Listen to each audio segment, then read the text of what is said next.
Hello everyone, आज हम universal gets के बारे में पढ़ेंगे और इसके बारे में हम सीखेंगे कि यूनिवर्सल गेट्स कितने टाइप्स के होते हैं और इसकी बेसिक फंक्शनैलिटी वगैरह के बारे में हम जानेंगे।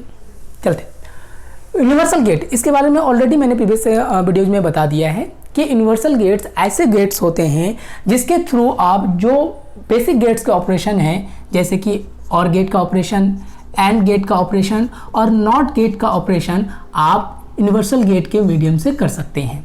क्लियर? इसलिए तो इसे यूनिवर्सल बोला जाता है कि यूनिवर्सल गेट जितने भी बेसिक ऑपरेशन अलग अलग गेट्स करते हैं, एंड और नॉट, इन सब को वो सिंगल ही ऑपरेट कर सकता है। इसलिए ये टर्म्स हमारे पास यूनिवर्सल गेट हो गया। और मैंने आपको बता रखा है कि यूनिवर्सल गेट हमारे पास दो तरह के होते हैं, एक नैंड गेट होता है और एक नॉर गेट होता है। तो आज हम नैंड गेट के बारे में पढ़ने वाले हैं और नॉर गेट को हम प्रीवियस सेक्टर में आगे आने वाले वीडियोस में पढ़ेंगे। आज हम नैंड गेट की बात अगर करें तो नैंड गेट को दो गेट बेसिक गेट से जोड़ के बनाया गया है, इसलिए इसको बोला जाता है it is a combination of and and not. Clear होगी बात कि एंड गेट जो कॉम्बिनेशन है एंड और नॉट का। अब इसके फंक्शन की बात करें तो जरा ध्यान से देखिए कि एंड के ऑपरेशन में अगर आप नॉट लगा देते हैं तो आप इसे क्या बोलेंगे? कंप्लीमेंट, क्योंकि नॉट तो कंप्लीमेंट को बताता है। तो आप इसे क्या बोल सकते हैं? Complement of AND gate. Clear हुआ? यानी हमें पता है कि नैंड गेट एंड और नॉट का कॉम्बिनेशन होता है, तो इसको आप क्या लिख सकते हैं कि एंड का जो फंक्शन होगा, जो इसका आउटपुट होगा, उसमें आप नॉट लगा दें, यानी नॉट लगाने का मतलब है कंप्लीमेंट ऑफ एंड, और इसी टर्म्स को बोला जाता है यहां पर फंक्शन ऑफ नैंड गेट। बस समझ में आ गया?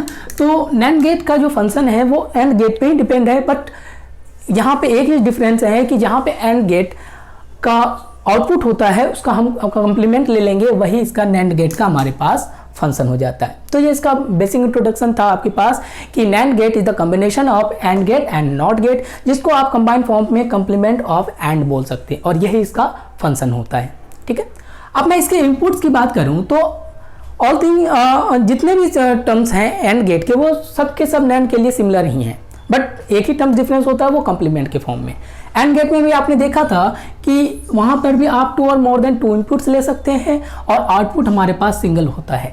As it is NAND gate में भी आप 2 और मोर देन 2 इनपुट्स ले सकते हैं, आउटपुट जो प्रोसेस होगा वो सिंगल ही होगा। क्लियर में हो गया? अब चलिएगा, अब हम इसके लॉजिकल सिंबल की बात करें तो इसका लॉजिकल सिंबल अगर मैं 2 वेरिएबल्स का बनाता हूं, चूंकि आपको पता है ये 2 और मोर देन 2 वेरिएबल्स यूज कर सकता है। 2 वेरिएबल का बनाओ तो हमें पता है कि लॉजिकल सिंबल में एंड के भी गेट आने चाहिए और नॉट का भी आना चाहिए।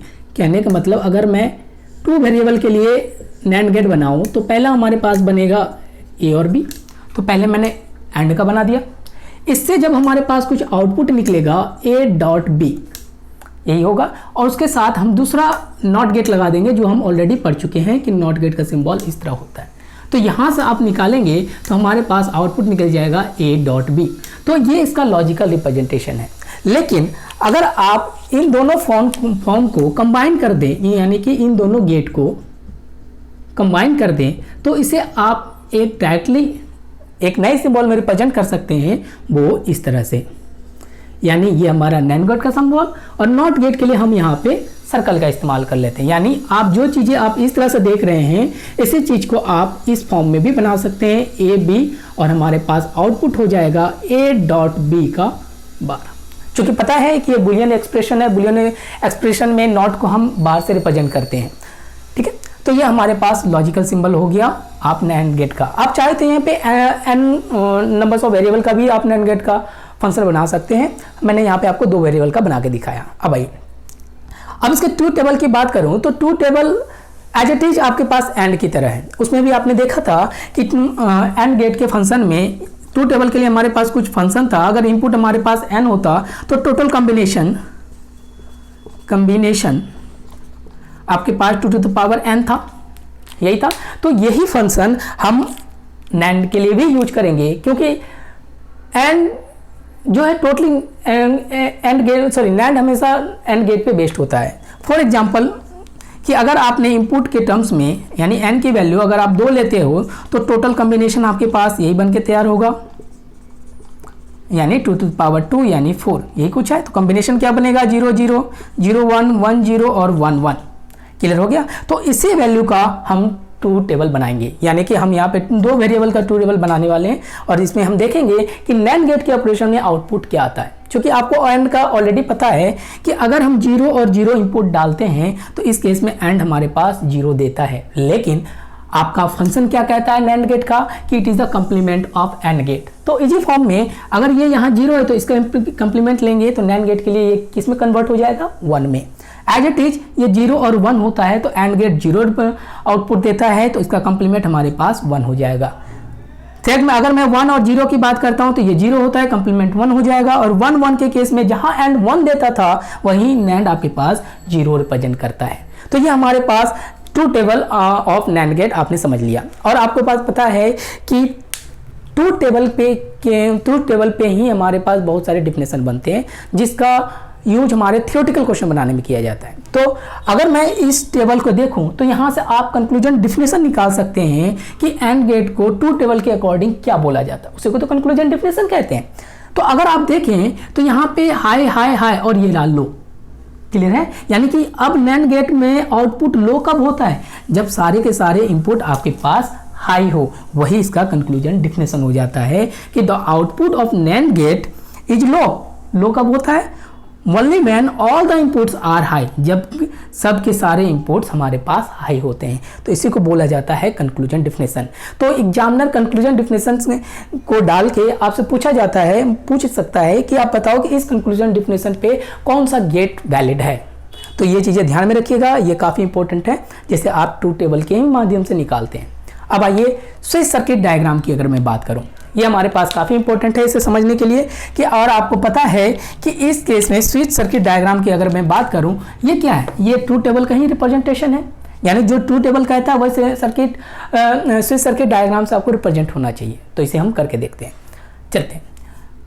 जैसा कि मैंने प्रीवियस क्लास में बताया था कि लाइट की प्रॉपर्टी होती है, जब ये क्लोज लूप बनाती हैं, जैसे ए और बी है, तो लाइट इसी फॉर्म में क्लॉकवाइज सर्कुलेट हो जाती है, यानी कि ये आगे मूव नहीं करती, यानी कि इस तरह से जाने पर ये आगे लाइट को मूव करने नहीं देती हैं। तो इसी प्रॉपर्टी का यूज यहाँ पर भी हमारे पास होने वाला है।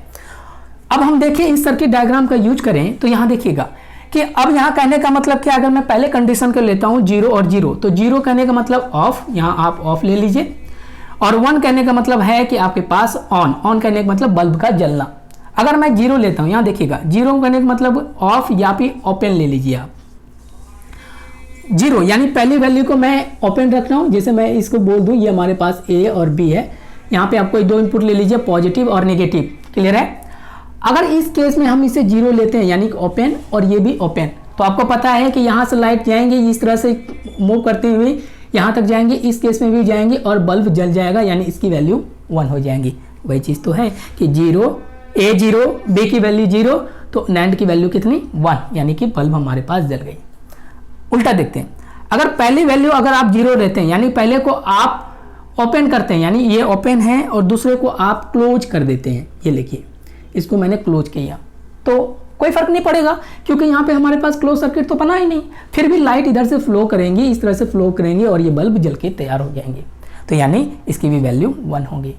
एज इट इज अगर मैं रिवर्स कर दूं कि इस बार मैं इसे 1 डालूं, यानी कि इसके सर्किट को ऐड करूं, इसे 0 डाल दूं, ओपन, ये वाला कंडीशन, तो इस केस में भी ये क्लोज सर्किट नहीं बनने वाला क्योंकि ये तो यहीं पे ब्रेक हो रहा है। तो इस केस में भी जो लाइट है आगे फ्लो होंगी और बल्ब को जला देंगी, यानी इस केस में भी ये 1 ऑन को रिप्रेजेंट करेगा। ठीक है, लास्ट हम देखते हैं 1 और 1 क्या, 1 और 1 कहने का मतलब कि दोनों सर्किट को क्लोज करना, यानी ये भी 1 और ये भी 1, इस केस में ये भी क्लोज और ये भी क्लोज। अब जरा ध्यान से देखिए, अगर मैंने इसे क्लोज किया तो अब आपके पास लाइट की प्रॉपर्टी क्या होती है कि अगर इसे एक क्लोज सर्किट मिल जाता है तो लाइट यहाँ से मूव करना चालू करेंगी, ऐसे जाएंगी, ऐसे आके वापस इस तरह से आ जाएंगी, यानी लाइट तो आगे मूव ही नहीं करने वाली है। इस केस में बल्ब जो है ये ऑफ हो जाएगा, यानी ऑफ करने का वैल्यू यानी 0 हो जाएगा। वही चीज़ें यहाँ पर है, बात समझ में आया। तो ये आपके पास स्विच सर्किट डायग्राम था NAND गेट का।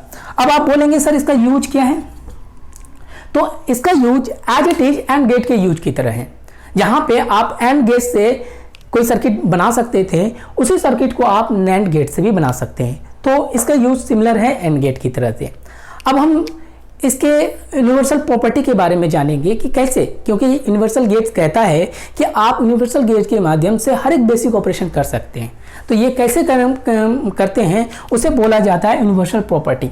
तो नेक्स्ट क्लास में हम नैंड गेट के यूनिवर्सल प्रॉपर्टी के बारे में जानेंगे, जिसमें हम देखेंगे कि कैसे एक नैंड गेट और एंड गेट का ऑपरेशन कर सकता है, नैंड गेट और गेट का ऑपरेशन कर सकता है, नैंड गेट नॉट गेट का ऑपरेशन कर सकता है विथ सर्किट डायग्राम से। क्लियर है? Thank you.